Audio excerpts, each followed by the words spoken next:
সুপ্রিয় ভাই বোনেরা, আসসালামু আলাইকুম। আশা করছি আপনারা প্রত্যেকেই অনেক ভালো আছেন, সুস্থ আছেন। সবাই আমাকে স্পষ্ট শুনতে পাচ্ছেন কিনা এবং আমার সাউন্ড ক্লিয়ার কিনা একটু জানাবেন। এবং আপনাদের সবার কাছে আমার যে কথাটি সেটা হলো, আমরা আজকে যে টপিকটি আলোচনা করব, এই টপিকটি আপনাদের জন্য অনেক বেশি গুরুত্বপূর্ণ।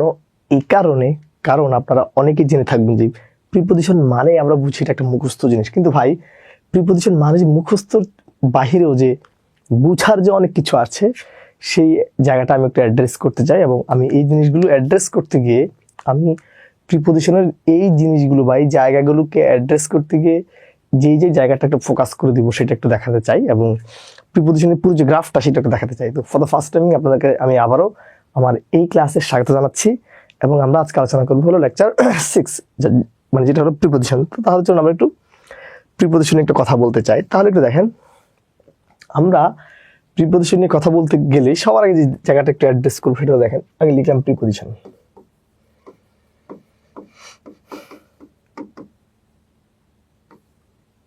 আমি লিখেছি প্রিপোজিশন।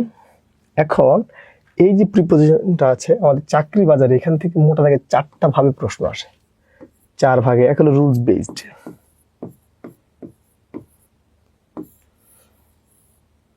যার ভূমিকা মোটা দাগে 5%। 2 নম্বর হলো অ্যাপ্রোপ্রিয়েট প্রিপোজিশন,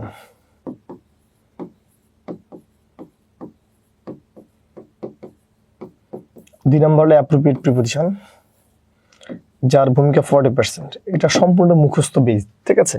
এবং আমরা আমাদের বিদ্যাবাড়ির যে লেকচার শিটগুলো আছে, আমরা আমাদের এই লেকচার শিটগুলোতে এই তথ্যগুলো অত্যন্ত সুনিপুণভাবে আলোচনা করেছি, এবং আপনারা মানে একেবারে গুছিয়ে রাখছি। 2 সাইড সবগুলো একসাথে, 4 একসাথে, ইন এক সাইডে, অফ এক সাইডে, আমরা প্রতিটি জায়গাকে এইভাবে অ্যাড্রেস করেছি যেন কি আপনারা ইজিলি যেন ধরতে পারেন, ঠিক আছে। এর বাইরে এই জায়গাটা আপনারা অ্যাড্রেস করতে চাইলে আপনার পিসি দাসের যে বইটি আছে সেখান থেকেও দেখে নিতে পারেন, ঠিক আছে। 3 নম্বর হলো ভাই যে জায়গাটা, সেটা হলো বিভক্তি। 3 নম্বর যে জায়গাটা সেটা হলো বিভক্তিটা, যার ভূমিকা 40%, ঠিক আছে। সরি, যার ভূমিকা এখানে 30%। এন্ড লাস্ট হলো কনফিউজিং প্রিপোজিশন,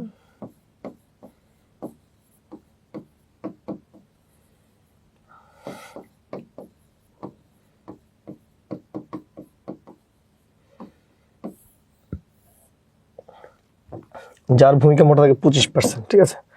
এই অ্যাপ্রোপ্রিয়েটটা আর একটু কম, এটাকে আপনারা 30 ধরেন, হ্যাঁ 35 ধরেন, 40 আর 30, 60, হ্যাঁ। মোটা দাগে আমাদের এই প্রিপোজিশন থেকে চাকরি বাজারে এইভাবে প্রশ্ন আসে। তো আমি এখানে যে জিনিসটা নিয়ে ডিসকাস করতে চাই সেটা হলো আসলে ভাই কোন জিনিসটা আসলে কি, বাবা আমাদের কোনটা লাগবে, বা এখানকার যে আলোচনাটুকু এটা একটু আলোচনা করা দরকার। এই কারণ আমরা আসলে কি পড়তে হবে এটাই সবসময় আমরা ভুলে যাই বা আমরা অ্যাড্রেস করতে পারি না। আমরা একটু সেই জিনিসটা একটু আলোকপাত করতে চাই। দেখেন এই যে রুলস বেসড যে প্রিপারেশনটা আছে সেটা কি, যেটা রুলস বেসড কথাবার্তা ভাই, একটু দেখেন নিয়মের উপর ভিত্তি করে যে মানে পড়াশোনাটা আছে সেই জিনিসটাকে আমরা যদি এইভাবে একটু দেখাতে চাই, সেটা হলো ধরুন আপনারা স্কুল কলেজ বা একাডেমিক লাইফে, আমরা স্কুল কলেজ বা একাডেমিক লাইফে যেই রুলসগুলো পড়েছি, দেখবেন মোটামুটি টিচার আমাদেরকে যে রুলসগুলো পড়াতো আমরা সেই রুলসগুলি পড়ে যেতাম, এবং ওই জায়গাগুলো অ্যাড্রেস করলে মোটামুটি আমাদের হয়ে যেত। কিন্তু ভাই চাকরি বাজারের ক্ষেত্রে দেখবেন এই যে নিয়ম থেকে একেবারে ধরেন যদি একটা বইতে 500 প্রশ্ন থাকে প্রিপোজিশন থেকে, মোটামুটি এই জায়গা থেকে 5টা প্রশ্ন আপনি নিয়ম থেকে পাবেন কিনা আই ডোন্ট নো, 5-10টা পাইতেই পারেন, ঠিক আছে। যা খুবই নিম্নমানের পরীক্ষাগুলোতে আসে, যেটা একেবারে খুবই সহজ, যেটা সবাই পারবে, ঠিক আছে। তো এই রুলসের ভূমিকা চাকরি বাজারে খুবই নগণ্য। 2 নম্বর হলো অ্যাপ্রোপ্রিয়েট প্রিপোজিশন। ভাই এটা ঠিক যেভাবে আছে এইভাবে, এটা কেন অ্যাপ্রোপ্রিয়েট প্রিপোজিশন মানে হলো নিপাতনের সিদ্ধের মতো আর কি। একটা জিনিস কেন হয়েছে এটা নিয়ে কোনো কোশ্চেন করা যাবে না, এটা ঠিক যেমনে আছে এটা এইভাবেই পড়তে হবে, ঠিক আছে। তো এই অ্যাপ্রোপ্রিয়েট প্রিপোজিশনগুলো আমরা একটু অ্যাড্রেস করতে চাই, এবং এটার জন্য আমাদের যে বিদ্যাবাড়ির যে লেকচার সেটা আছে আমরা সেখানে গুছিয়ে রেখেছি। এবং পাশাপাশি আপনারা যারা এটা নিয়ে আরো একটু বিস্তারিতভাবে যারা পড়তে চান বা যারা আরো বিস্তারিতভাবে আলোচনা করতে চান, তারা যে কাজটা করতে পারেন সেটা হলো মানে যে কোনো বই থেকে বা বিগত বছরে বা পিসি দাসের যে বইটা আছে সেখান থেকে পড়ে নিলেও চলে, ঠিক আছে। তারপর সেটা হলো ভাই বিভক্তি। ভাই বিভক্তির যে জায়গাটা এটা হলো সবচেয়ে বেশি গুরুত্বপূর্ণ আমার দৃষ্টিতে, কারণ প্রিপোজিশনের ক্ষেত্রে। কারণটা কি ভাই, যদি আমি এই জায়গাটাতে একটু অ্যাড্রেস করতে চাই, এই জায়গাটা একটু অ্যাড্রেস করতে চাই, সেক্ষেত্রে যে কথাটা আমি আপনাদের কাছে আলোচনা করতে চাই সেটা হলো ভাই, দেখবেন প্রিপোজিশনের ক্ষেত্রে মোস্ট অফ দ্য কোশ্চেন এটা নিয়মেও ফেলতে পারতেছেন না, আবার এই প্রশ্নটা অ্যাপ্রোপ্রিয়েট প্রিপোজিশন না। দেখবেন এরকম কিন্তু হয়। আপনি বিশ্বাস না হলে প্রিপোজিশন যে মানে অধ্যায়টাতে যান, সেখানে গেলেই আমরা পাবো যে মোস্ট অফ দ্য কোশ্চেন আছে যেগুলো আপনি কোনোভাবেই নিয়মেও ফেলা যাচ্ছে না, আবার এই অ্যাপ্রোপ্রিয়েট প্রিপোজিশন না। তখন কি করবেন? যখনই আমরা দেখবো যে কোনো একটা বাক্যকে বা কোনো একটা প্রিপোজিশনকে বা কোনো একটা প্রশ্নকে আমরা এটাকে প্রিপোজিশনও ফেলতে পারতেছি না, আবার নিয়মে ফেলতে মানে অ্যাপ্রোপ্রিয়েট প্রিপোজিশন আবার নিয়মে ফেলতে পারতেছি না, তখন আমরা যে কাজটা করবো সেটা হলো ওই যে বাক্যটা দেওয়া থাকবে বা যে সেন্টেন্সটা আমাদেরকে দেওয়া থাকবে, আমরা ওই বাক্যটাকে বাংলায় কনভার্ট করবো। কোথায়? বাংলায়। ওই বাক্যটাকে বাংলায় কনভার্ট করার পর যদি বিভক্তি আসে, সেক্ষেত্রে আমরা বিভক্তি অনুসারে ইংরেজিতে প্রিপোজিশনটা পড়াবো। আর যদি কেউ বলা হয় প্রিপোজিশন মানে কি, আমাকে যদি কেউ বলা হয় what is preposition, preposition that means হলো বিভক্তি। প্রিপোজিশন মানে হলো মূলত বিভক্তি, ঠিক আছে? প্রিপোজিশন দ্যাট মিনস বিভক্তি। আপাতত এতটুকু মনে রাখবেন। লাস্ট ওয়ান হলো কি ভাই, কনফিউজিং প্রিপোজিশন যে জায়গাটা, এটা কি? আপনারা দেখবেন যে আমরা আমাদের প্রাথমিক জীবনে অনেকগুলো প্রিপোজিশন আছে, সেটা 20-30টা হতে পারে বা 50টার মতো হতে পারে।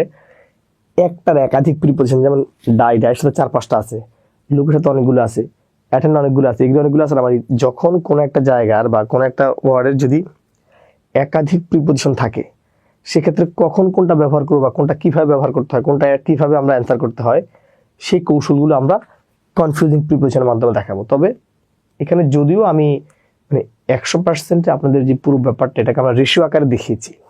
রেশিও আকারে চিন্তা করা ছাড়াও ভাই, প্রিপোজিশন নিয়ে যদি পড়াশোনার যদি কোনো কিছু যদি থাকে, তাহলে সেটা অবশ্যই কনফিউজিং প্রিপোজিশন এবং অ্যাপ্রোপ্রিয়েট প্রিপোজিশনের পার্টটা, ঠিক আছে? আর হলো বিভক্তিটা, এই দুটো জিনিস হলো বোঝানোর। আর যেটা অ্যাপ্রোপ্রিয়েট, এটা আপনাদেরকে ঠিক যেভাবে আছে এইভাবে নিজেদেরকে পড়তে হবে। অন্য যে জায়গাগুলো আছে সেটা আপনার নিজেরা অ্যাড্রেস না করলেও চলবে, বাট এখানকার যে জায়গাটাতে, এখানে কোনোভাবেই এখানকার এই জায়গাটাতে কোনোভাবেই নিজেকে ছোট করা যাবে না, বা কোনোভাবেই কি এটাকে লেস ইম্পর্টেন্ট দেওয়া যাবে না, বা কোনোভাবেই এটাকে ছোট করে দেখা যাবে না। তাহলে চলেন আমরা একটু দেখাতে চাই যে আমরা অ্যাপ্রোপ্রিয়েট মানে বিভক্তিটা প্রথম আলোচনা করতে চাই। তাহলে আসুন তাহলে আমরা বিভক্তি আলোচনা করতে চাই।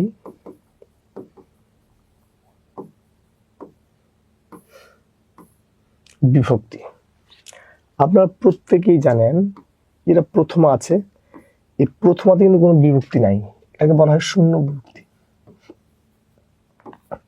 অর্থাৎ এখানে কোনো বিভক্তি নাই, প্রথমাতে কোনো বিভক্তি হয় না। হ্যাঁ, ওকে। কিন্তু ভাই আমরা একটা জিনিস জানি, যেটা দ্বিতীয়া, যেটাকে বলা হয় দ্বিতীয় বিভক্তি। দ্বিতীয় বিভক্তির বাংলা হলো ভাই কে রে দিক প্রতি। যদি কোনো বাংলা বাক্যে আপনারা কে রে দিক প্রতি পান, সেক্ষেত্রে ইংলিশে যে তথ্যটা ব্যবহার করবেন তার নাম হলো টু। যদি কখনো কোনো একটা বাংলা বাক্যে আপনারা কে রে দিক প্রতি পান, সেক্ষেত্রে ইংলিশে যে তথ্যটা ব্যবহার করবেন তার নাম হলো টু। সেটা আমি দেখাচ্ছি, জাস্ট আপনারা এতটুকু লিখে নেন, বাকিটুকু আমি দেখবো।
দেখেন আমি এখানে যে তথ্যগুলো লিখছি একটু দেখে নেন। এখানে আমরা যে কথাটি বলছি সেটা একটু দেখেন। আমরা জানি দ্বিতীয় বিভক্তি মানে হলো রে ভাই, আমরা প্রত্যেকে কি জানি ভাই, দ্বিতীয় বিভক্তি মানে হলো কে রে দিক প্রতি। অর্থাৎ যদি কখনো কোনো বাক্যে আপনারা কে রে দিক প্রতি পান, যদি কখনো কোনো একটা বাক্যে আপনারা কে রে দিক প্রতি পান, সেক্ষেত্রে ইংরেজির ক্ষেত্রে বা সেক্ষেত্রে যে প্রিপোজিশনটি ব্যবহার করবেন তাকে বলবেন টু। কথাটা আমি আবার বলছি। ধরেন আপনি একটা বাক্য সলভ করতে গিয়েছেন, ওই বাক্যটা সলভ করতে যাওয়ার পর যদি দেখেন যে ওই বাক্যটা আপনি কোনোভাবেই নিয়মেও ফেলতে পারতেছেন না, আবার অ্যাপ্রোপ্রিয়েট প্রিপোজিশনও না, তখন আপনার কাজ হলো ওই বাক্যটাকে আপনি কিছু রূপান্তর করবেন, বাংলায় কনভার্ট করবেন।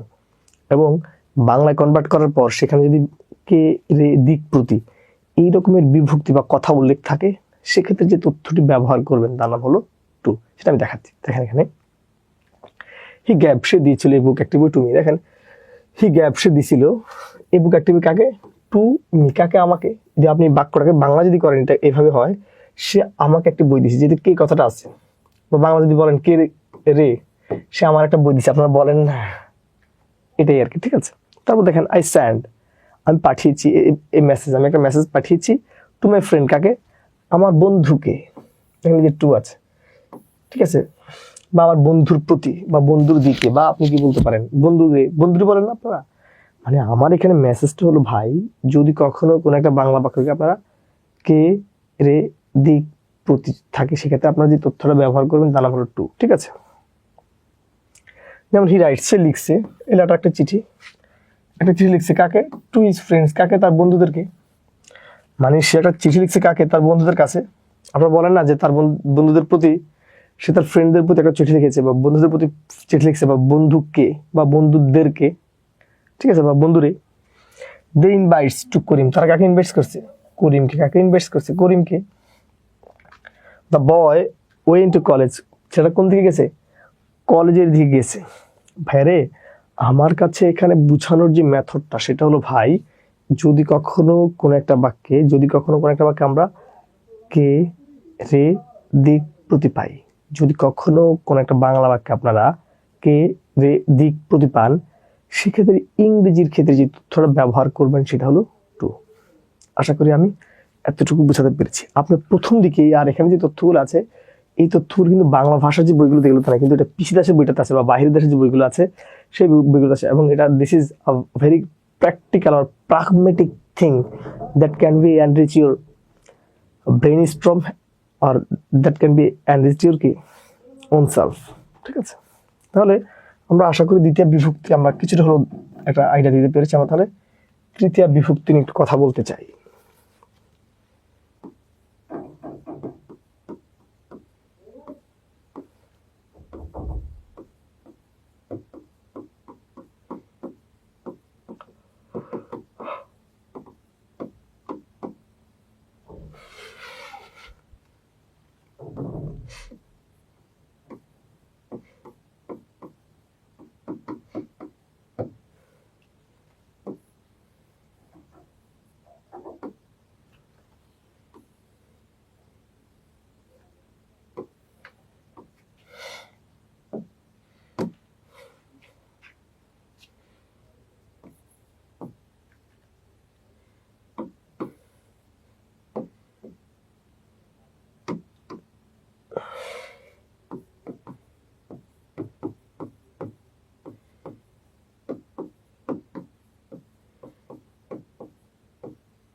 দেখেন আমরা তাহলে আসছি তৃতীয় বিভক্তি, সেটা কি ভাই?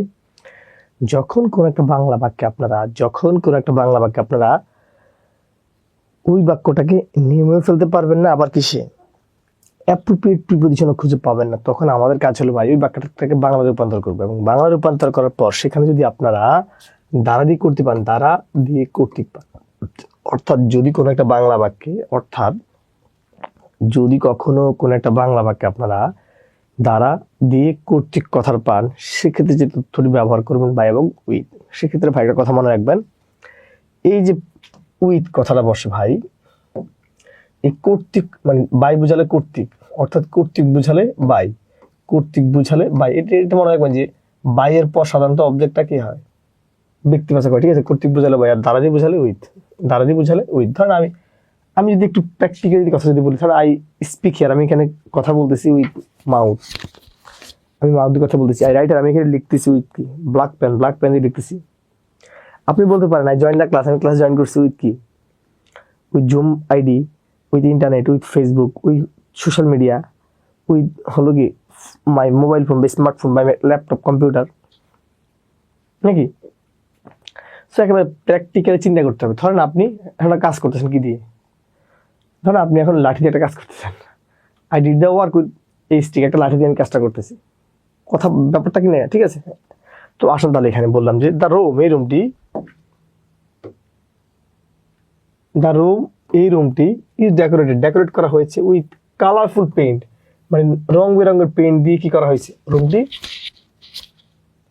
সুসজ্জিত করা হয়েছে। ভাই এখানে বলা হয়েছে দ্য রুম, এই রুমটি ইজ ডেকোরেট করা হয়েছে উইথ ফ্লাওয়ার হতে পারে, উইথ পেইন্ট হতে পারে, উইথ গ্রাফিক্স ডিজাইন হতে পারে, মানে যে কোনো উইথ 3D প্রিন্টিং হতে পারে। অর্থাৎ আমাদের এখানকার যে মেসেজটা হলো দ্বারাদি মানে উইথ, দ্বারাদি মানে উইথ, সেখানে এটাই বুঝেছে, ঠিক আছে? দেখেন এখানে বলছে দ্য রুম, এই রুমটি ইজ ডেকোরেট করা হয়েছে বাই তামিম। এখানে কি তামিম দিয়ে নাকি তামিম কর্তৃক? এখানে বলা হয়েছে দেখেন বাইরের পর যদি পার্সোনাল আছে সেটা কর্তৃক হয়ে যাবে, অর্থাৎ ভাই আমরা বলছি কর্তৃক বুঝালে বাই, কর্তৃক বুঝালে বাই, বলা হয়েছে দ্য রুম, এই রুমটি ইজ ডেকোরেট করা হয়েছে বাই তামিম কর্তৃক এই রুমটি ডেকোরেট করা হয়েছে। তারপর এখানে আসেন, দেখেন এ বুক একটি বই ইজ রিটেন, লেখা হয়েছে বাই মি, এ বুক একটি বই ইজ রিটেন, লেখা হয়েছে বাই মি, আমি কর্তৃক মানে আমার দ্বারা একটা বই লেখা হয়েছে। আই জয়েন দ্য ক্লাস, এখানে আমার class, I join the class, আমি ক্লাস জয়েন করছি উইথ ইন্টারনেট, কি দিয়ে, ইন্টারনেট দিয়ে, এই যে দ্বারা দিয়ে আছে ভাই রে। আমি এখানে বলছি যদি দ্বারা দিয়ে বুঝায় উইথ, দ্বারা দিয়ে বুঝালে উইথ, যদি দ্বারা দিয়ে বুঝানো হয় সেক্ষেত্রে ব্যবহার করতে হয় উইথ। তারপরে এখানে একটু দেখেন আই কুক দ্য ডিশ, আমি খাবারটি রান্না করেছি, আমি রান্না করছি, দ্য ডিশ খাবারটি, কি দিয়ে, উইথ ফিশ, কি দিয়ে, মাছ দিয়ে, কি দিয়ে, মাছ দিয়ে, দেখছেন? হি ইটস রাইস, সে খাবার খাচ্ছে, উইথ ফিশ, কি দিয়ে, উইথ হিজ হ্যান্ড, সে তার হাত দিয়ে, অনেকে হাত দিয়ে খায়, অনেকে স্পন দিয়ে খায়, ঠিক আছে? খায় না, বা অনেকে বাপ মা খাওয়াই দেয়। আমার এখানে মেসেজটা হলো ভাই হি ইটস, সে খায় রাইস, সে ভাত খায় উইথ হিজ হ্যান্ড, তার হাত দিয়ে, তিনি হাত দিয়ে ভাত খাচ্ছে আর কি, ঠিক আছে? এবার বলছে এ লেটার, একটি লেটার হ্যাজ বিন রিটেন, একটা লেটার লেখা হয়েছে বাই হিম, তিনি কর্তৃক মানে ওই ব্যক্তি কর্তৃক, তিনি কর্তৃক একটা চিঠি বা একটা বই বা একটা পুস্তক বা একটা বুকলেট লেখা হয়েছে, ঠিক আছে? ভাই রে, আমি আপনাদেরকে এখানে যে মেসেজটা দিতে চেয়েছি সেই মেসেজ হলো ভাই, যদি কখনো কোনো একটা বাক্যে আপনারা দ্বারা দিয়ে কর্তৃক বুঝান, যদি কখনো কোনো একটা বাক্যে আপনারা দ্বারা দিয়ে কর্তৃক বুঝানো হয় সেক্ষেত্রে ব্যবহার করতে হয় বাই এবং উইথ। দ্বারা দিয়ে বুঝালে উইথ, দ্বারা দিয়ে বুঝালে উইথ, দ্বারা দিয়ে বুঝালে উইথ, কর্তৃক বুঝালে বাই, কর্তৃক বুঝালে বাই, কর্তৃক বুঝালে বাই, ঠিক আছে? যদি আমি এতটুকু বুঝাতে পারি রে ভাই, হ্যাঁ আপনারা পজ করে পর দেখে নেবেন, এইভাবে আমি টাইম দিতে যাচ্ছি না, ঠিক আছে? তাহলে আমরা চতুর্থী বিভক্তি নিয়ে একটু কথা বলতে চাই।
ওকে,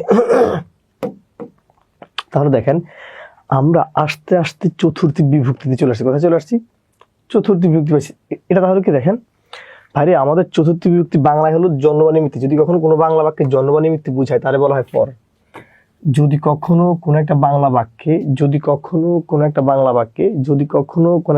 বাংলা বাক্যে জন্ম বা নিমিত্তে বুঝায় তাকে বলা হয় ফর। যেমন আই স্পিক হেয়ার, আমি এখানে কথা বলতেছি। ফর টেকিং এ ক্লাস, একটা ক্লাস নেওয়ার জন্য। আই স্পিক হেয়ার, আমি এখানে কথা বলতেছি। ফর শেয়ারিং মাই নলেজ, আমার নলেজ শেয়ার করার জন্য। আই স্ট্যান্ড হেয়ার, আমি এখানে আসছি। ফর আর্নিং মানি, টাকা উপার্জনের জন্য। ঠিক আছে। ইউ গো টু ঢাকা, আপনি ঢাকা আসছেন কি? For getting a good job, ভালো চাকরির জন্য। আপনি এখানে গেছেন একজনের সাথে দেখা করতে পারেন না, তো আপনি কি বলতে পারেন? আই গো টু দেয়ার, আমি সেখানে গিয়েছি। টু সি বা টু মিট মাই ফ্রেন্ড, আপনি একজনের সাথে দেখা করতে গেছেন, দেখা শুধু টু মিট লিখবেন। ফর আছে মানে কি লাগবে? For meeting. এই হলো ব্যাপারটা। তাহলে আসুন দেখাই। I have join the class, আমি ক্লাসে জয়েন করছি। ফর কন্ডাক্টিং এ ক্লাস, একটা ক্লাসে জয়েন করার জন্য। দেখছেন ফর আছে মানে জন্ম নিমিত্তে বোঝাচ্ছে।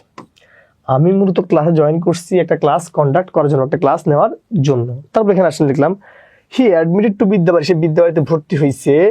For getting a good job, একটা ভালো চাকরি পাওয়ার জন্য। জন্য পাইছেন, এই ফর আছে মানে জন্য। মানে তিনি বিদ্যাবাড়িতে ভর্তি হয়েছেন একটা ভালো চাকরি পাওয়ার জন্য। হি ওয়ার্কস, সে কাজ করে। ফর আর্নিং মানে কিসের জন্য? টাকা উপার্জনের জন্য। আচ্ছা, পৃথিবীতে কাজ মানে টাকা ছাড়া কেউ কাজ করতো? যদি টাকা থাকতো সবার, কেউ কি কাজ করতো? সো উনি কাজ করতেছে কিসের জন্য? টাকার জন্য কাজ করতেছে। কিসের জন্য? টাকার জন্য। বলছে সাকিব প্লেইজ ফর, সাকিব খেলতেছে কেন? আপনারা জানেন সাকিব আল হাসান খেলে কিসের জন্য? জয়ের জন্য। ঠিক আছে, সে কাউকে পরোয়া করে না। So Shakib plays for winning the game. Shakib কেন খেলে? মূলত ম্যাচটা জয়ের জন্য খেলে। সাকিব কিসের জন্য খেলে? মূলত ম্যাচটা জয়ের জন্য খেলে। আই বট এ শার্ট, আমি একটা শার্ট কিনেছি। কেন কিনছি ভাই? For my brother. কার জন্য? আই বট, আমি কিনেছি এই শার্ট কেন? ড্যাশ মাই ব্রাদার, আমার ভাইয়ের জন্য। মানে ধরেন আপনি কি করছেন, আপনি একটা শার্ট কিনেছেন কার জন্য? আপনার ভাইয়ের জন্য। আপনি একটা প্যান্ট কিনছেন আপনার বন্ধুর জন্য, বাবার জন্য, মায়ের জন্য, আছে না? মানে মেইন থিম হলো জন্ম বা নিমিত্তে বোঝাতে। যেমন হি বাউন্ড ফর ঢাকা, তিনি ঢাকার দেশে যাত্রা শুরু করছেন। এখানে এই ফর মানে কিন্তু ওই ফর না, বাউন্ড ফর মানে যাত্রা। But I go to Dhaka for, কেন গেছেন? ফর কেন গেছেন? কেউ চাকরির জন্য, কেউ দেখা করার জন্য, কেউ বেড়াইতে যায় না, এরকম আর কি, এরকম ফর। আসেন, হি ওয়েন্ট টু মার্কেট, সে মার্কেটে গেছে for buying some apple, apple কেনার জন্য। ভাইরে, আমি আপনাদের কাছে এখানে যে তথ্যটা শেয়ার করতে চাই সেটা হলো ভাই, যদি কখনো কোনো একটা বাংলা বাক্যে আপনারা জন্ম বা নিমিত্তে কথাটা পান, সেক্ষেত্রে যে তথ্যটি ব্যবহার করা হয় সেটা হলো ফর। যদি কখনো কোনো একটা বাংলা বাক্যে আপনারা জন্ম বা নিমিত্তে কথাটি পান, সেক্ষেত্রে যে তথ্যটি ব্যবহার করতে হয় তার নাম হলো ফর। আশা করি আমরা এতটুকু বুঝাতে পেরেছি। ধরুন আপনি কি, আমি গ্লাস পড়ছি, আই ওয়্যার এ গ্লাস, আমি গ্লাস পড়ছি ফর প্রোটেক্টিং মাই আইজ, আমি চোখকে রক্ষা করার জন্য। নাকি আই ইউজ আই স্মার্টফোন, আমি কি স্মার্টফোন ইউজ করি কেন? ফর কমিউনিকেটিং উইথ আদার্স, অন্যের সাথে কিসের জন্য? কমিউনিকেট করার জন্য। আই ইউজ ইট, আমি এটা ব্যবহার করি কেন? ব্যবহার করি for writing the white board. একটু ভাববেন, মানে এই জিনিসগুলোকে যখন আপনারা প্র্যাকটিক্যালি চিন্তা করা শুরু করবেন, আপনি যে কোনো বাক্য কিন্তু কি আপনি মানে ইংরেজি সেন্টেন্স দেখে আপনি ভয় পাবেন না। আর ভয় না পাইলে আপনি কিন্তু আলাদা জিতে গেছেন, এই ভয়টাই পাওয়া যাবে না। ঠিক আছে, ওকে। তাহলে আশা করি আমরা চতুর্থী বিভক্তিটা বোঝাতে পেরেছি। তাহলে আমরা পঞ্চমীতে আসতে চাই।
দেখেন আমরা তাহলে একেবারে পঞ্চমীতে চলে আসছি আস্তে আস্তে। পঞ্চম বিভক্তিটি অ্যাড্রেস করতে চাই। তাহলে দেখেন আমরা জানি পঞ্চম বিভক্তি মানে হলো ভাই হতে থেকেছে, অর্থাৎ যদি কখনো কোন একটা বাংলা বাক্যে আপনারা হতে থেকে চেয়ে পান, যদি কখনো কোন একটা বাংলা বাক্যে আপনারা হতে থেকে চেয়ে পান, তখন যেই বিভক্তিটা ব্যবহার করবেন ইংলিশে তাকে বলা হয় ফ্রম এবং দেন। এবং মনে রাখবেন এই চেয়ে বুঝালে দেন, চেয়ে বুঝালে দেন, চেয়ে বুঝালে দেন, চেয়ে বুঝালে দেন। আর হতে থেকে বুঝালে ফ্রম, হতে থেকে বুঝালে ফ্রম, হতে থেকে বুঝালে ফ্রম, হতে থেকে বুঝালে ফ্রম। ধরেন আমি বললাম দ্য ক্লাস ইজ স্টার্টেড, এই ক্লাস স্টার্ট হয়েছে ফ্রম 7 PM টু 9 PM। বললাম এই ক্লাসটি শুরু হয়েছে 7টা থেকে 9টা পর্যন্ত নাকি। আমি বললাম যে all of my students join the class from 7 PM, 7 PM থেকে আমার ছেলেমেয়েরা বা শিক্ষার্থীরা ক্লাস জয়েন করছে। একটু ভাবেন নাকি। আপনি বলতে পারেন ঢাকা থেকে চিটাগং দূরত্ব 100 কিলোমিটার, তার মানে the distance from Dhaka to Chittagong, the distance from Dhaka to Chittagong is কি 184 বা 88 কিলোমিটার। ঢাকা থেকে চিটাগংয়ের দূরত্ব হলো 188 কিলোমিটার বাস্তবিক পক্ষে, ঠিক আছে। দেখেন এটাই বলছে, দেখেন হি হ্যাজ কাম, সে আসছে ফ্রম ঢাকা। কোথা থেকে? ঢাকা থেকে আসছে ফ্রম ঢাকা। তামিম হয় বেটার, ব্রেভার, সাহসী, দেন সাকিব, সাকিবের চেয়ে। তামিম হলো সাকিবের চেয়ে বড়, মানে সাহসী, সাকিবের চেয়ে সাহসী, ঠিক আছে। হি ওয়ার্কস, সে কাজ করে ফ্রম দ্য মর্নিং, কখন থেকে ভাই? হি ওয়ার্ক, সে কাজ করে ফ্রম দ্য মর্নিং মানে উনি একবার সকাল থেকে কাজ করে। কখন থেকে কাজ করে? একেবারে সকাল থেকে উনি কাজ করে, ঠিক আছে। He stood at the college, সে কলেজে কি করছে? দাঁড়িয়ে ছিল ফ্রম দ্য ইভিনিং, একবারে সন্ধ্যা থেকে। দেখেন এখানে ফ্রম দ্য ইভিনিং আছে না, অর্থাৎ উনি একেবারে সন্ধ্যা থেকে কলেজে দাঁড়িয়ে আছেন। আই এম কি বলছে? আই এম স্মার্টার, এখানে এস এম হবে, একটু স্মার্টার, হ্যাঁ। আই এম স্মার্টার দেন হি। দেখেন আই এম স্মার্টার, আমি স্মার্ট, দেন হি, তার থেকে আমি স্মার্ট, বা তার চেয়ে। এই চেয়ে বুঝালে দেন, চেয়ে বুঝালে দেন, চেয়ে বুঝালে দেন, চেয়ে বুঝালে দেন, আর হতে থেকে মানে ফ্রম। বলছে ফ্রম দ্য ভেরি বিগিনিং, একবার শুরু থেকে, হি ওয়াজ ভেরি এনথুসিয়াস্টিক, তিনি শুরু থেকে খুবই উদ্যমশীল ছিলেন, বা তিনি কি শুরু থেকে খুবই অতি উৎসাহী ছিলেন, মানে তিনি শুরু থেকে যে কোনো জিনিস শেখার তার খুবই কৌশল আর কি, ঠিক আছে। এই হলো এখানে ব্যাপারটা। অর্থাৎ ভাই যদি কখনো কোন একটা বাংলা বাক্যে আপনারা হতে থেকে যে কথাটি পান, যদি কখনো কোন একটা বাংলা বাক্যে আপনারা হতে থেকে যে কথাটি পান, সেক্ষেত্রে যে তথ্যটি ব্যবহার করবেন বা যে প্রিপোজিশনটি ব্যবহার করবেন তার নাম হলো ফ্রম এবং দেন। সেক্ষেত্রে চেয়ে বুঝালে দেন, আর ফ্রম হলো কি হতে থেকে বুঝালে ফ্রম, হতে থেকে বুঝালে ফ্রম। ওকে, তাহলে আমরা এখানে আসতে চাই ষষ্ঠী বিভক্তি। আসলে তাহলে ষষ্ঠী পড়াই।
দেখেন তাহলে ষষ্ঠী বিভক্তি ভাই, ষষ্ঠী বিভক্তি মানে কি ভাই? আমাদের ষষ্ঠী বিভক্তি মানে হলো র এবং এর। ষষ্ঠী বিভক্তি মানে কি ভাই? র এবং এর। অর্থাৎ যদি কখনো কোন একটা বাংলা বাক্যে আপনারা র বা এর পান, যদি কখনো কোন একটা বাংলা বাক্যে আপনারা র বা এর পান, সেক্ষেত্রে যে তথ্যটি ব্যবহার করেন তার নাম হলো অফ। যদি কখনো কোন একটা বাংলা বাক্যে আপনারা র বা এর ব্যবহার করেন, সেক্ষেত্রে যে তথ্যটি ব্যবহার করতে হয় তার নাম হলো অফ। ঠিক আছে, যেমন এখানে বললাম the water of Bangladesh is polluted in many ways. বাংলাদেশের পানি নানাভাবে দূষিত হচ্ছে। ভাই আমার এখানকার মেসেজটা হলো ভাই, এই দ্য ওয়াটার অফ বাংলাদেশ এখানে অফ আছে না, এই লাইনটার বাংলাটা কি এমন না ভাই? দ্য ওয়াটার অফ বাংলাদেশ মানে কিন্তু বাংলাদেশের পানি। দ্য ওয়াটার অফ বাংলাদেশ মানে কি বাংলাদেশের পানি। দেখেন এখানে রবায়ার আছে কিন্তু। Dhaka is the capital of Bangladesh, এখানে দ্য ক্যাপিটাল অফ বাংলাদেশ মানে কি দেখেন বাংলাদেশের রাজধানী। I M a citizen of Bangladesh, এখানে সিটিজেন অফ বাংলাদেশ মানে কি বাংলাদেশের রাজধানী, বাংলাদেশের নাগরিক। I am student of Bidyabari মানে কি জানেন বিদ্যাবাড়ির শিক্ষার্থী, বিদ্যাবাড়ির। I am student of Bidyabari এর মানে কি আপনি বিদ্যাবাড়ির শিক্ষার্থী, রবায়ার আছে। দেখেন Rifat is the better of the two boys, এখানে বলছে অফ দ্য টু বয়েজ মানে কি দেখেন দুজন ছেলের মধ্যে, ছেলের মধ্যে। অফ দ্য টু বয়েজ মানে কিন্তু দুজন ছেলের মধ্যে, দুজন ছেলের মধ্যে। এই দেখেন রবায়ার পাইছেন, এই রবায়ার পাইলে হলো অফ, রবায়ার পাইলে কি হবে? অফ। এই রাইটার অফ বুকস বলছে একজন লেখকের বই। দেখেন এখানে এই যে এই রাইটার অফ বুকস মানে কি একজন লেখকের বই। ঠিক আছে, লেখকের, লেখকের বই। দেখছেন এই রবায়ার আছে। এই রাইটার অফ বুকস মানে কি একজন লেখকের বই। ঠিক আছে, তাহলে এখানকার মেইন মেসেজটা কি ভাই? যদি কখনো কোন একটা বাংলা বাক্যে, যদি কখনো কোন একটা বাংলা বাক্যে আপনারা, যদি কখনো কোন একটা বাংলা বাক্যে আপনারা র বা এর পান, সেক্ষেত্রে যে তথ্যটি ব্যবহার করেন ইংরেজি ক্ষেত্রে সেটা হলো অফ। এটা সবচেয়ে বেশি ব্যবহার করা হয় তৃতীয়া, পঞ্চমী, ষষ্ঠী এবং সপ্তমী, চারটা সবচেয়ে বেশি ব্যবহার হয়। ঠিক আছে, তাহলে আমরা আশা করছি আমি এতটুকু বুঝাতে পেরেছি। যদি আমরা এতটুকু বুঝাতে পারি তাহলে লাস্ট ওয়ানটা দেখাতে চাই।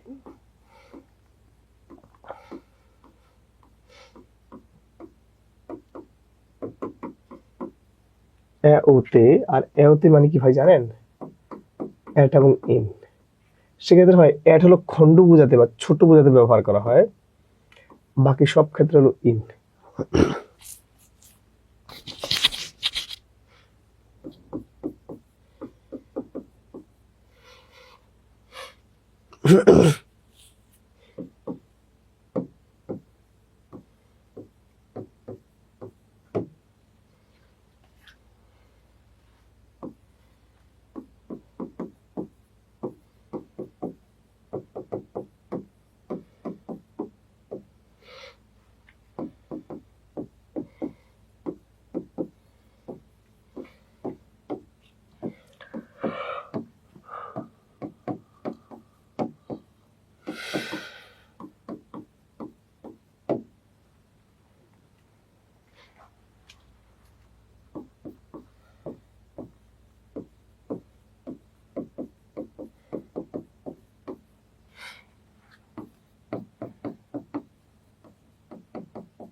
তাহলে আমরা আস্তে আস্তে একেবারে সর্বশেষ যে জায়গাটা বিভক্তির সপ্তমী বিভক্তিতে চলে আসছে। আর আমরা জানি আমাদের যেটা সপ্তমী যে বিভক্তিটা আছে, আমরা জানি আমাদের যেটা সপ্তমী যে বিভক্তিটা আছে, সপ্তমী বিভক্তি মানে হলো এ অ তে।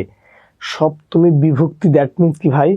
এ অ তে। আর আমরা জানি এ অ তে মানে কি অ্যাট এবং ইন বসে। সেক্ষেত্রে ইন কথাটা বসে সবসময় বড় জায়গায় বোঝাতে, ছোট জায়গায় বোঝাতে অ্যাট, ছোট জায়গায় বোঝাতে অ্যাট।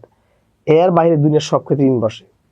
তাহলে আপনি বলছেন যে এই রুমে একটা ক্যামেরা আছে, আমি তাহলে কি বললাম?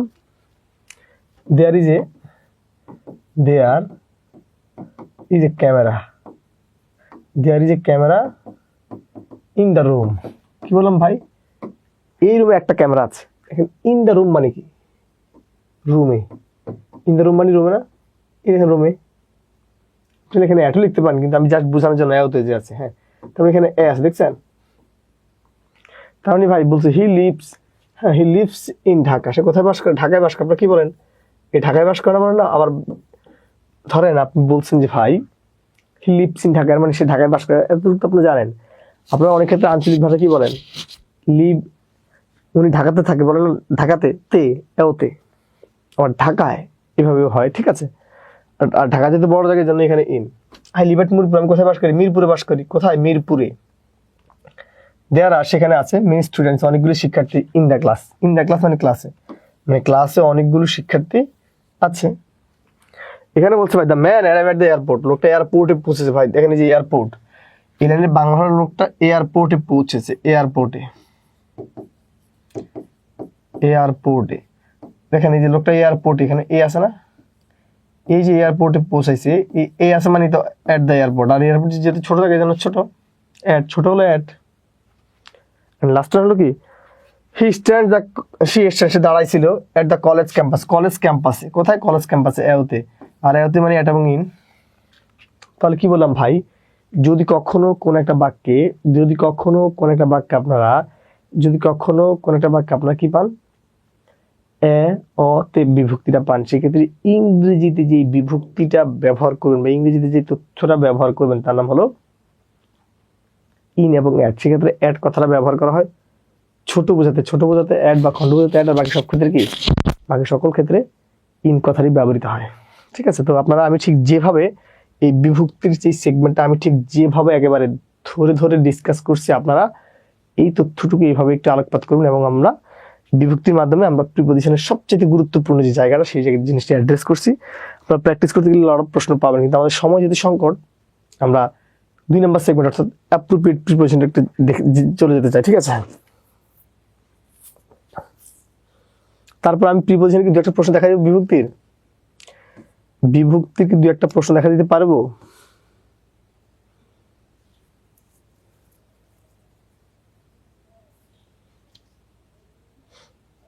ওকে, তাহলে আমরা আমি 1-2টা প্রশ্ন একটু দেখাই দিই। হ্যাঁ, বলছেন এই বাক্যটা ধরেন, হ্যাঁ উই হ্যাভ টু গো, আমাদের যেতেই হবে ড্যাশ 5 মিনিটস। দেখেন এটা কিভাবে করা যেতে পারে? মানে আমাদের একটা জায়গায় যেতে হবে, আমরা বলি না যে বাংলা কি বলেন, যে আমাদেরকে অবশ্যই 5 মিনিটে, আমাদের অবশ্যই 5 মিনিটে যেতে হবে। টে মানে কি? এওতে না ভাই, এই এ মানে কিন্তু এই এ আছে, আর এ মানে কি? এট এবং ইন না? বলছি জায়গা বুঝলে না এট হয়, ছোট জায়গা বুঝলে না এট হয়। এখানে কি এট আছে? এট তো নাই, দেখছেন? তার মানে এখানে ব্যাপারটা কি দাঁড়ালো ভাই? এখানে তাহলে ব্যাপারটা দাঁড়ালো হলো সপ্তমী বিভক্তি, দ্যাট মিন্স কি? এ ওতে মানে এট এবং ইন, এ ওতে মানে এট এবং ইন। ওকে,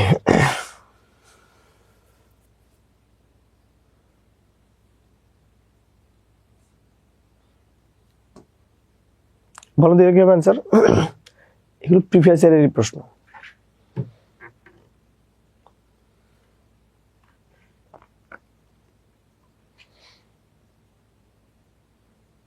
দেখেন এখানে কি বলছে? ফাইনালি কিল দ্য ফ্লাই, মানে ফ্লাই মানে কি? ফ্লাইটাকে উড়ে মানে হত্যা করছে, বা পাখিটাকে, প্রজাপতিটাকে হত্যা করছে। Next ruled up news paper. এই আপনি কি করছেন? এই সংবাদপত্র আছে না, ধরেন এটাকে সংবাদপত্র, সাপোজ ধরেন এটাকে সংবাদপত্র, এই সংবাদপত্রে এইভাবে গোল করছেন, এইভাবে গোল করে আপনি কি করছেন? এবার টাস করে মারেন না, তার মানে আপনি সংবাদপত্র দিয়ে পাখিটাকে মানে প্রজাপতিটাকে মারছেন। এই দ্বারা দিয়ে মানে কি? তৃতীয় ব্যক্তি মানে কি হয়? দ্বারা দিয়ে না, দ্বারা দিয়ে কর্তৃক না। এখানে যদি পার্সন থাকতো তাহলে আপনি বাই নিতে পারতেন, সেটা বাই না, অ্যান্সার হলো with. Finally kill the fly, এখানে যেহেতু এই বাক্যটা কিন্তু কি একটা সাবজেক্ট উদ্দেশ্য আছে, মানে finally he kill the fly with the ruled up news paper. ঠিক আছে? ওকে, তারপরে আমরা একটু যদি দেখাতে চাই,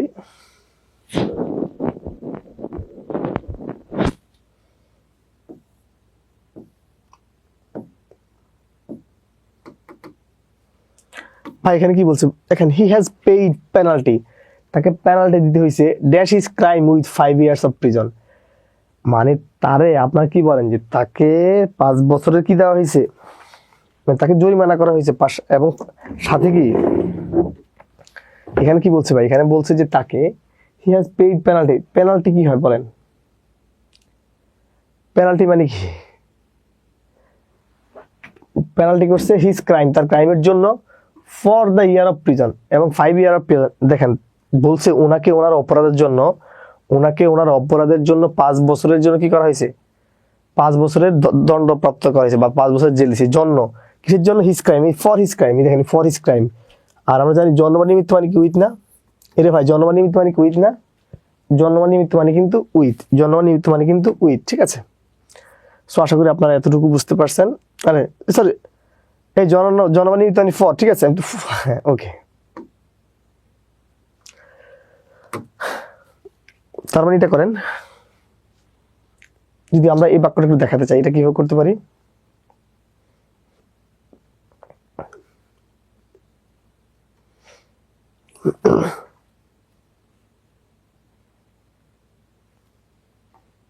দেখেন এখানে কি বলছে, the table is dash the middle of the room.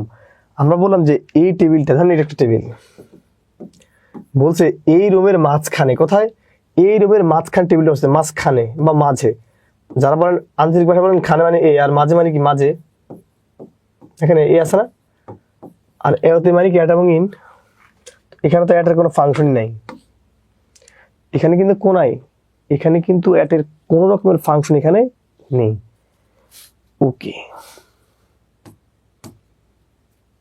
বলছে technology has developed great speed, মানে টেকনোলজি তো মানে বুঝেন যে প্রযুক্তি উন্নতি হচ্ছে কিভাবে, প্রযুক্তি উন্নতি হচ্ছে কি একটা great speed, dash great speed, মানে দ্রুত গতিতে। আমরা বলি না যে দ্রুত গতিতে, আমরা কি বলি ভাই, দ্রুত গতিতে প্রযুক্তি কি করতেছে, উন্নত হচ্ছে। তার মানে ভাই এই এতে মানে এটা এবং ইন নাকি দ্রুত গতিতে, তার মানে এখানে কি বাই নেওয়া যাবে না, টু নেওয়া যাবে না, আগে আসেন। এবং এখানে কিন্তু অ্যাট এবং ইন দুটি হতে পারে, কিন্তু ভাই স্পিডের ক্ষেত্রে ইন হয় না, অ্যাড বসাতে হয়। স্পিডের ক্ষেত্রে ইন হয় না, কি বসাতে হয়, অ্যাড বসাতে হয়। স্পিডের ক্ষেত্রে ইন না হয় কি বসাতে হয়, অ্যাড বসাতে হয়। স্পিডের ক্ষেত্রে বা দ্রুততার ক্ষেত্রে ইন না হয় কি বসাতে হয়, অ্যাড কথাটি বসাতে হয়। আশা করছি আমরা এতটুকু বুঝাতে পেরেছি। তাহলে আপনার কাজ হলো বাসায় একটু প্র্যাকটিস করবেন, ঠিক আছে। তার মানে আরেকটা প্রশ্ন পাইছি, এটা একটু দেখেন। যদি আমরা এই জায়গাটা একটু অ্যাড্রেস করতে চাই তাহলে এটা কিভাবে করা উচিত ভাই,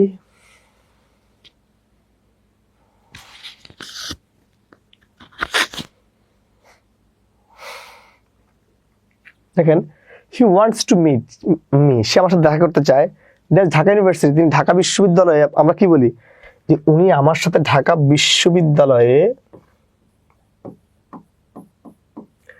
উনি আমার সাথে ঢাকা বিশ্ববিদ্যালয়ে কি করতে চায়, দেখা করতে চায়। দেখেন এই অয়ে,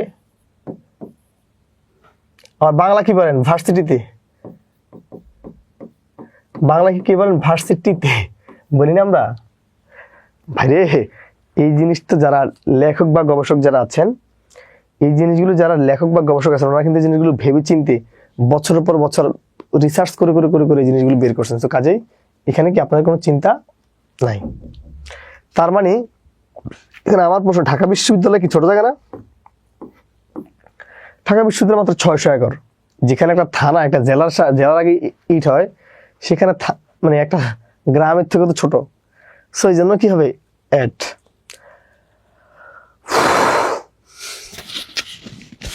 তাহলে আসেন আমরা লাস্ট প্রশ্ন একটু দেখাতে চাই। দ্য কনসার্ট উইল বিগিন, মানে কনসার্টটা শুরু হবে ড্যাশ 15 মিনিটস, 15 মিনিটে।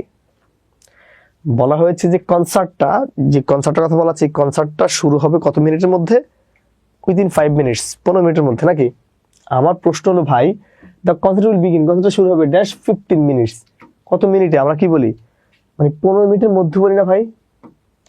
অনেকে বলেন 15 মিনিটের মধ্যে, দেখেন এখানে এ আছে, আবার 15 মিনিটে বলেন, আবার কি বলেন 15 মিনিট, এখানে এ আছে। ভাই যেহেতু এই কথাটা আছে, ভাই যেহেতু এই কথাটা আছে, এ আছে মানে কি রাখবে, এ আছে মানে কি রাখবে ভাই, কি হবে, টু কি হবে, উইথ কি হবে ভাই। আমরা কি এখানকার ব্যাপারগুলো বুঝতে পারছি?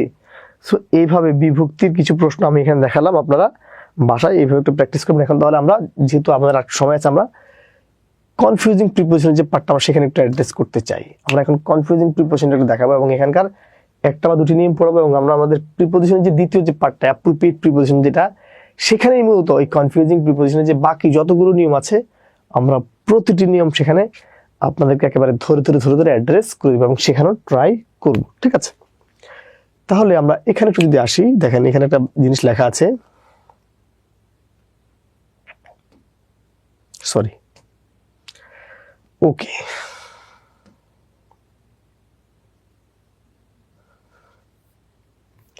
আসেন ভাই, ডাই, কথা শুনেন ভাই।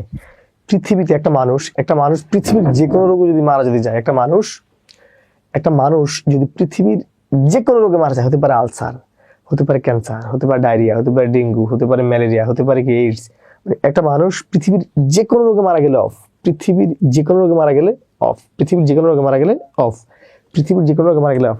একটা মানুষ উনি মহৎ কাজে মারা গিয়েছেন বা দেশের জন্য মারা গিয়েছেন, একটা মানুষ উনি কি করছেন, একটা মহৎ কাজে, একটা সমাজের শান্তির জন্য শহীদ হয়েছেন আর কি যাকে বলি আমরা, বা একটা দেশের জন্য আত্মত্যাগ করছেন, যারা 52 সালে 1971 সালে যারা দেশের জন্য আত্মত্যাগ করছে, বা যারা 2024 সালে যারা যুদ্ধ মানে দেশের জন্য আত্মত্যাগ করছে, তারা কি বলেন আপনারা? মহৎ কাজ না? আর যখনই কোনো মানুষ মহৎ কাজে জীবনকে উৎসর্গ করে তাকে বলা হয় ডাই ফর। অর্থাৎ ডাই মানে হলো রোগ, ডাই অফ মানে রোগ, ডাই ফর মানে দেশের জন্য। আর ডাই ফ্রম মানে কি জানেন? ডাই ফ্রম মানে অতিরিক্ত কারণে। সেটা কি ভাই? ধরেন আপনি খেতে পারেন 1 কেজি চালের ভাত, আপনি 2 কেজি চালের ভাত খেয়ে ফেলছেন, যার কারণে আপনি স্ট্রোক করে মারা গেছেন। আপনি মাথায় নিতে পারেন 5 কেজি, আপনি নিয়েছেন 50 কেজি, পরে সাথে সাথে কি রক্ত ছিঁড়ে মারা গেছেন। আপনি কাজের চাপে মারা গেছেন, আপনি অনেক বেশি স্ট্রেস নিতে মারা গেছেন। মানে আমার প্রশ্ন হলো ভাই, যদি কখনো কোনো বাক্যে অতিরিক্ত কোনো কারণে মারা যাওয়ার কথা বলে, সেটা হলো ফ্রম। ভাই আমরা আছি না যে অনেকে যারা বয়স্ক মানুষ বা যারা মুরব্বী আছেন তাদেরকে খুব অবহেলা করি। এই যে বয়স্কদেরকে বা যারা সিনিয়র পার্সন আছেন আমাদের সমাজে, তাদেরকে অবহেলার কারণে যখন মারা যায় তাকে বলা হয় ডাইথ্রো। অর্থাৎ ডাইথ্রো মানে কি? অবহেলার কারণে মারা যাওয়া। ডাইথ্রো মানে অবহেলার কারণে মারা যাওয়া, ডাইথ্রো মানে অবহেলার কারণে মারা যাওয়া, ঠিক আছে? যেটা আমরা কখনোই করবো না ভাইরে। ডাইবাই মানে অ্যাক্সিডেন্টে বা দুর্ঘটনায় পড়ে মারা যায়। আপনারা যারা গলায় ফাঁসি দেন না, বা যারা bike accident, truck accident, bus accident, train accident, plane accident, পৃথিবীর যে কোনো রোগে মানে দুর্ঘটনায় মারা গেলে, পৃথিবীর যে কোনো দুর্ঘটনা বা সুইসাইডাল ইন্টেনশন বা সুইসাইড করে মারা গেলে ডাই বাই। অর্থাৎ ডাই বাই দুর্ঘটনা, সুইসাইড, বাই ডাই বাই দুর্ঘটনা, সুইসাইড, ডাই বাই দুর্ঘটনা, সুইসাইড। আর ডাই যেটা বাকি আছে সেটা হলো ইন। ভাই ডাই ইন মানে হলো শান্তিতে মারা যাওয়া, দারিদ্র্যে মারা যাওয়া, অভাবের কারণে মারা যাওয়া, যে আমার আসলে এই দুনিয়াতে আমার বেঁচে থেকে কোনো লাভ নাই, আমার বেঁচে থাকার এই পৃথিবীতে আর কোনো ইচ্ছাই নাই। সো আমি আবার বলছি ভাই, ডাই অফ অর্থ পৃথিবীর যে কোনো রোগে মারা যাওয়া, ডাই অফ মানে পৃথিবীর যে কোনো রোগে মারা যাওয়া, ডাই ফর মানে অর্থ মহৎ কাজে মারা যাওয়া বা দেশের জন্য মারা যাওয়া, ডাই বাই মানে সুইসাইড করে বা আত্মহত্যা করে মারা যাওয়া, সুইসাইড করে বা দুর্ঘটনায় মারা যাওয়া, ডাই বাই। আর ডাই থ্র মানে অবহেলার কারণে মারা যাওয়া, ডাই ইন শান্তি বা অভয় মারা যাওয়া, আর হলো কি ডাই ফ্রম অতিরিক্ত কারণে মারা যায়। সো আমরা এখানে ডাই সংক্রান্ত যে 6টা জিনিস আছে, এই 6টা জিনিসকে একটার দাগে বলা হয় মরা 6 মরা, যেটা ডাই মানে মারা যাওয়া। সো এটাকে আমরা কিভাবে মরা 6 মরা হিসেবে আমরা অনেক ক্ষেত্রে কারণ করে থাকি। তাহলে একটু দেখাই এখান থেকে, এই যে প্রশ্ন এখানে আছে একটু দেখেন। দ্য ম্যান, এই লোকটি died over eating. Over eating দেখেন অতিরিক্ত খাওয়ার কারণে মারা গেছে, অতিরিক্ত কারণ। যদি কোনো মানুষ অতিরিক্ত কোনো কারণে মারা যায়, অতিরিক্ত কারণে মারা গেলে কি অফ হবে? ফর হবে? বাই হবে? বাই হয় দুর্ঘটনা বা আত্মহত্যা, ফর হলো দেশের জন্য, অফ মানে রোগ। এখানে 3টা কথা কিন্তু অপশনে নাই, যেহেতু না এইভাবে টেকনিক্যাল অ্যানালাইসিস করে করে করে করে করে করে বাক্যটি সলভ করবেন, ঠিক আছে?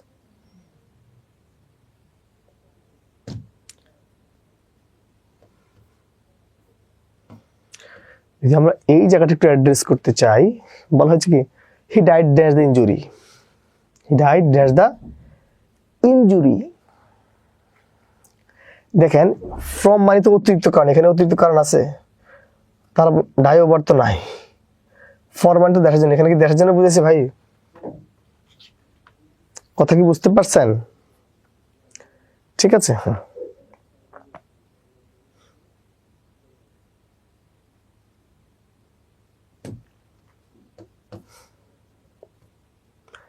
এটা কি হতে পারে? He died over work, over exercise. দেখেন আমি কিন্তু একটা কথা আগেই বলছি, এই ওভার বা অতিরিক্ত কথাটা থাকতেই হবে। এই অতিরিক্ত যে ওভার ওয়ার্ক, ওভার খাওয়া, ওভার এক্সারসাইজ, ওভার কাজ, ওভার টেনশন, ওভার এটা, ওভার সেটা, অতিরিক্ত সব, মানে অতিরিক্ত এই পৃথিবীতে যত রকমের কাজ আছে সব কাজের আয় কি হয়? ফ্রম, ডাই ফ্রম, ঠিক আছে? অর্থাৎ যদি অতিরিক্ত কোনো কারণে মারা যান তখন হলো ফ্রম।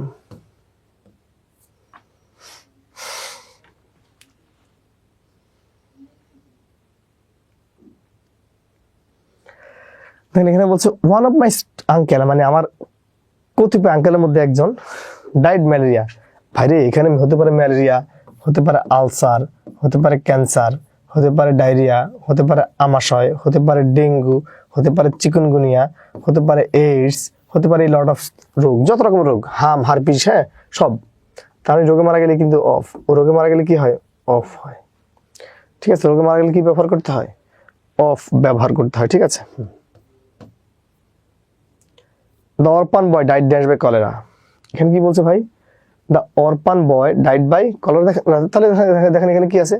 এই কলেরা মানে কিন্তু একটা রোগ ভাই। পৃথিবীর যে কোনো রোগে মারা গেলে কি হয় ভাই? পৃথিবীর যে কোনো রোগে মারা গেলে কিন্তু অফ। পৃথিবীর যে কোনো রোগে মারা গেলে কি হয়? অফ পাঠাতে হয়, ঠিক আছে? বলছে 20 পিপল ডাইড, 20 জন লোক মারা গেছে ড্যাশ এ ফায়ার অ্যাক্সিডেন্ট। 20 জন লোক মারা গেছে কিভাবে? ফায়ার অ্যাক্সিডেন্টে। 20 জন লোক কিভাবে মারা গেছে ভাই? ফায়ার অ্যাক্সিডেন্টে। আমরা জানি যে ফায়ার অ্যাক্সিডেন্ট যে কথাটা আছে ভাই, অ্যাক্সিডেন্ট দুর্ঘটনা, সুইসাইড, অ্যাক্সিডেন্ট দুর্ঘটনা, সুইসাইড মানে কি ভাই না? তার মানে এখানে অফ কি হবে? ফ্রম তো অতিরিক্ত কারণ, এখানে কি রোগ আছে? অফ তো রোগ হয়, রোগ হয় অফ, ঠিক আছে? সো আজকে আমরা এতটুকুতেই রাখতে যাচ্ছি। হ্যাঁ, আমরা পরবর্তী অংশের লুক থেকে পড়াবো। আপনাদের কাজ হলো আমরা বিভক্তি